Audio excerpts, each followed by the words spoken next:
अब है मंजूषा क्या, और इस पेंटिंग का नाम मंजूषा ही क्यों पड़ा। इसके लिए जो नौका तैयार किया गया था वो नौका 8 पिलर से था और एक बहुमंजिला था जिसमें सारी चीज़ थे। और उस पर ब्यूला ने कहा था कि मेरे और मेरे परिवार और आसपास से जितने भी रिलेटिव्स हैं जो कि जानकारी है उससे रिलेटेड जितने भी चित्र हैं उनको चित्र के द्वारा इस पर अंकित कर दिया जाए। अगर हम जीवित आ गए लौट के तो अच्छी बात, अगर हम मर भी गए, हमारा नाम डूब गया तो पता चल जाएगा कि हम लोग नहीं आ पाए। तो लेसन मालिक द्वारा सबसे पहले वो चित्रण किया गया था और इस मंजूषा पे, इसलिए इस पेंटिंग का नाम मंजूषा आर्ट पड़ा। तो अगर आप लोगों को कोई क्वेश्चन है पूछना मंजूषा आर्ट से तो आप लोग पूछ सकते हैं।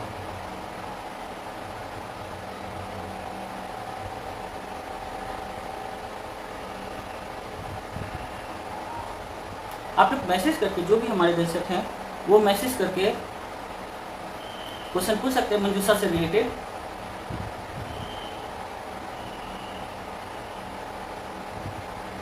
और मंजूषा आर्ट जो है भागलपुर के आसपास बहुत धूमधाम से मनाया जाता है। ये 2 दिन का कार्यक्रम बड़े धूमधाम से, जिस तरह से एक विवाह उत्सव होता है, पूजा होता है, यहाँ महिलाएं मनसा देवी जो कि विषहरी माता हैं उनको और बिहुला के नाम से डलिया चढ़ाया जाता है। 2 दिन तक पूरे धूमधाम से पर्व मनाया जाता है और ये 17 और 18 अगस्त को होता है। ये पूरे विधि विधान जो है हमारा मनसा देवी की पूजा में, विषहरी पूजा का 1 महीना पूर्व से।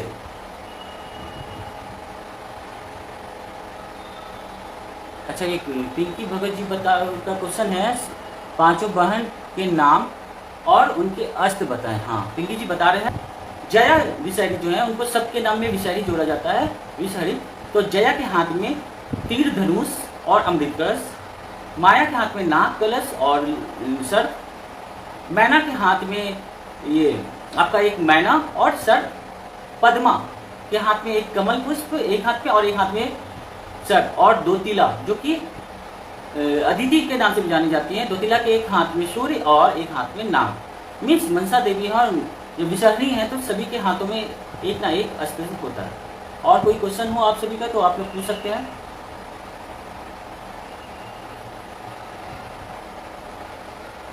ये जो पर्व है 17 और 18 अगस्त को जो होता है, ये पर्व 1 महीना पूर्व से ही यहाँ के प्राचीन मंदिर जो चंपानगर में है वहाँ से स्टार्ट होता है। यहाँ भव्य मेला लगता है और उस दिन पहला बाड़ी पूजा मीन्स कलश पूजा स्टार्ट होता है। वहाँ बहुत धूमधाम से विधि होता है और पूरे माह मतलब जुलाई से लेके 16-17 जुलाई से लेकर 18 तक 17-18 जुलाई अगस्त तक वहाँ बिहुला विषहरी गीत गाया जाता है हर शाम में और पूरे उनकी गाथा को गाया जाता है। ये गाथा गायन में, ये जो स्टोरी है बिहुला विषहरी का, ये गाथा है। और कोई प्रश्न पूछ सकते हैं इससे रिलेटेड। और जैसा कि एक शादी में हम लोग का विधि विधान होता है उसी तरह बिहुला का भी विवाह होता है। 16 तारीख को मंडप होता है, 17 को मनसा देवी की स्थापना होती है और चांदो बाला लखींद और सती बिहुला का विवाह होता है। पूरे शहर में मंदिरों से बाला लखींद की बारात निकाली जाती है धूमधाम से, रात में विवाह होता है। और कहा जाता है कि 17 के रात मध्य रात्रि के बाद चौथे पहर में बाला लखींद्र का सिंह नक्षत्र, हिंदी भी कहा जाता है सिंह नक्षत्र, प्रवेश करते के साथ ही उनका सर पर दंश होता है और फिर सुबह हो जाता है। तो हर बार हम देखते हैं ये 17 अगस्त को ही फिक्स हो जाता है कि सिंह नक्षत्र 17 अगस्त के दिन ही होता है, तो वो कल रात्रि से ही हो गया है। इसका एक महत्व अब ये भी होता है कि ये पर्व जो है कहाँ कहाँ होता है। ये पर्व भागलपुर के आसपास जिलों में होता है। ये नहीं, बिहार के कुछ पार्ट में, जो कि आप देखिएगा बंगाल के रीजन के साइड जो सटे हैं, बंगाल, उड़ीसा, यहाँ तक असम में भी, झारखंड, और हमारे यहाँ जो है वो विषहरी पूजा के नाम से जाना जाता है, जबकि अदर स्टेट में मनसा देवी के नाम से पूजा होता है। ये मनसा देवी नाग माता है। और किन्हीं का कुछ प्रश्न आप पूछ सकते हैं।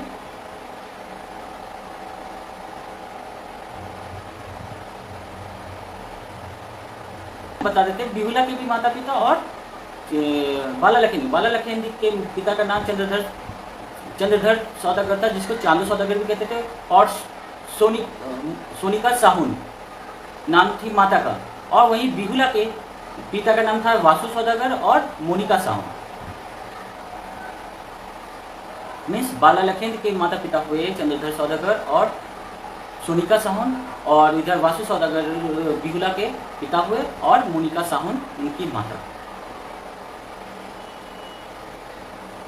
आप लोग इस मंजूषा को जानने के लिए और इसके रिलेटेड जो पर्व है हमारा बिहुला विषयी पर्व, आप YouTube पे भी आप देख सकते हैं। चंपानगर प्राचीन मंदिर मनसा देवी के स्थान को, जो कि बहुत ही धूमधाम से पूजा मनाया जाता है, वहाँ आप देखेंगे कि वहाँ जितने भी कैरेक्टर्स होते हैं उनकी प्रतिमा ही बनाई जाती है। पूरा भव्य आयोजन होता है 2 दिनों तक पूरा धूमधाम से। और फिर आप लोग को ये बताना चाहते हैं, पूरे भागलपुर आसपास जो ये मनसा पूजा होता है ये बहुत धूमधाम से होता है। इसमें कलश, नाग कलश जो होता है, वो नाग कलश का विसर्जन आज 18 तारीख को होता है। साथ ही साथ मंजूषा, बहुत सारे लोग अपने अपने घरों में मंजूषा की पूजा करते हैं और मंदिरों में भी होती है।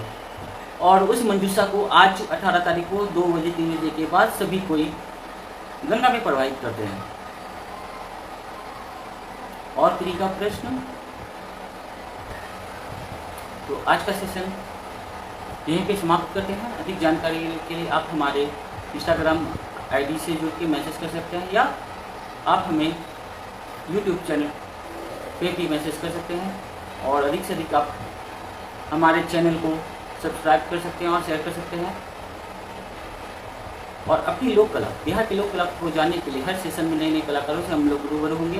उनको जानने के लिए आप लोग लगातार हमारे सेशन को देखते रहें। इसके लिए बहुत बहुत धन्यवाद। जो आज उपस्थित हैं सभी का धन्यवाद।